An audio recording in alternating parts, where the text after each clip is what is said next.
L'intervention se déroule à Conway, où la police aborde une femme, identifiée plus tard comme Tam Kooli, qui se trouve à proximité d'un concessionnaire automobile. Dès le début, l'atmosphère est étrange. La femme prétend être là pour acheter un gros camion, un Ram, malgré son apparence négligée et ses explications confuses. Elle affirme avoir rempli une demande de prêt en ligne et être venue vérifier les véhicules. Lorsqu'on l'interroge sur son origine, elle dit venir de Little Rock et être là depuis environ 3 heures. Très vite, la discussion dévie sur son compagnon, son Baby Daddy, qui serait en colère contre elle parce qu'elle voulait venir regarder des voitures. Elle raconte des histoires décousues sur sa perte de poids et son apparence, tout en essayant de justifier sa présence. L'officier, intrigué par son comportement et par la quantité de paperasse qu'elle transporte, commence à lui poser des questions plus précises sur son identité et ses intentions réelles, notant qu'elle ne semble pas avoir de permis de conduire valide pour acheter ou conduire un véhicule. Le deuxième paragraphe marque un tournant crucial lorsque l'officier commence à examiner les effets personnels de Kooli.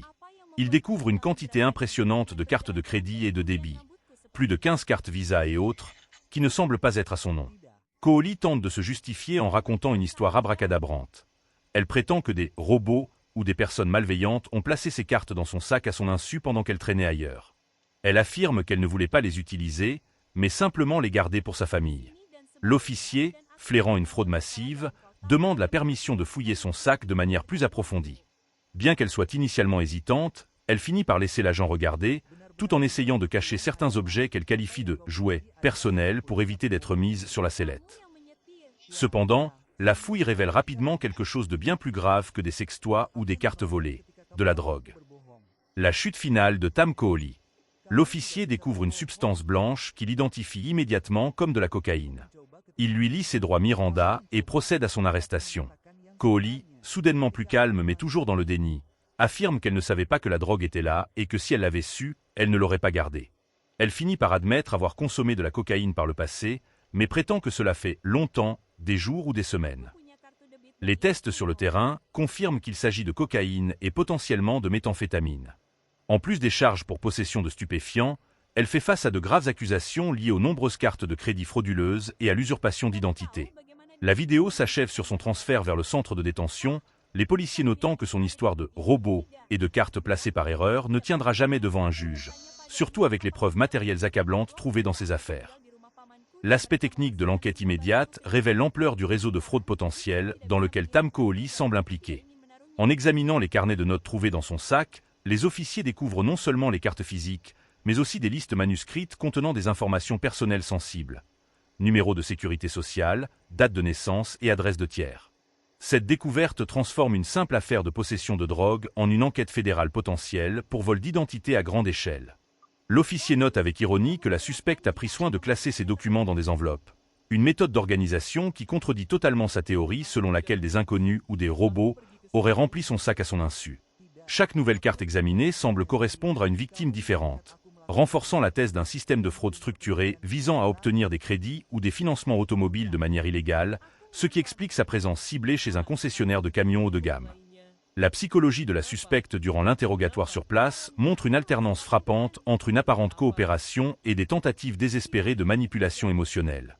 Tam Kooli utilise un ton presque amical, voire familier, avec l'officier, essayant de créer une forme de complicité pour minimiser la gravité de ce qu'il est en train de découvrir.